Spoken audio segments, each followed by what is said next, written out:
সবাই একসাথে প্রত্যেকে বলবে। সবার আমি ছাত্র কবিতাটি কে লিখেছেন? কে লিখেছেন?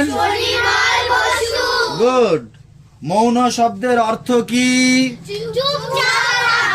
সবার দিকে। মৌন শব্দের অর্থ? আপন শব্দের বিপরীত শব্দ কি?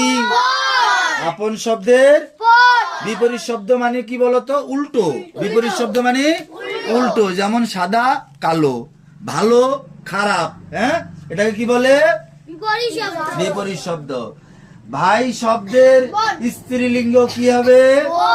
ভাই শব্দের স্ত্রীলিঙ্গ বারবার ঘুরাতে হয় না, এক পাশে ধরে রাখো, খালি চারদিক ঘুরায়। ভাই শব্দের স্ত্রীলিঙ্গ কি হবে? স্ত্রীলিঙ্গ পুলিঙ্গ জানো? লিঙ্গ কয় প্রকার পড়েছিলাম না? লিঙ্গ কয় প্রকারের? 4 প্রকারের। লিঙ্গ 4 প্রকারের।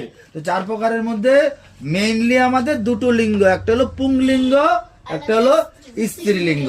তাহলে ভাই শব্দটা হলো কোন লিঙ্গ? পুলিঙ্গ। হ্যাঁ, তার উল্টোটা কি হবে স্ত্রীলিঙ্গে? বোন। আচ্ছা বলো তো, মায়ের স্ত্রীলিঙ্গ, বাবার স্ত্রীলিঙ্গ কি হবে? মা। এই তো বুঝে গেছো, মায়ের বাবার। Student ready? রেডি? তাহলে লেটস স্টার্ট। হ্যাঁ, আমরা কে কতটুকু পড়েছি আমরা দেখবো, সবাই একসাথে বলবো, ঠিক আছে?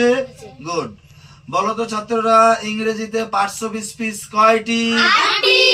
8টি। গুড। ইংরেজিতে নাম্বার কটি? নাম্বার কি কি? Singular number, plural number. হ্যাঁ, পার্টস অফ স্পিচ অনেকগুলো আছে। Noun, pronoun, adjective, verb, adverb, preposition, conjunction, interjection.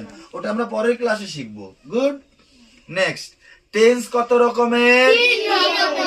কালকে বলে দিয়েছিলাম টেন্স কি হবে।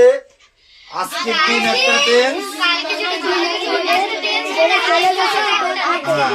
তাহলে কি শিখলাম? আজকে একটা টেন্স, একটা টেন্সের মধ্যে যেটা চলে গেছে সেটা দিন একটা টেন্স, আর যেটা আসবে সেই দিন আরেকটা টেন্স। হ্যাঁ, গুড। জেন্ডার কত রকমের? জেন্ডার 4 রকমের। গুড। আর্টিকেলস কয়টি? 3টি।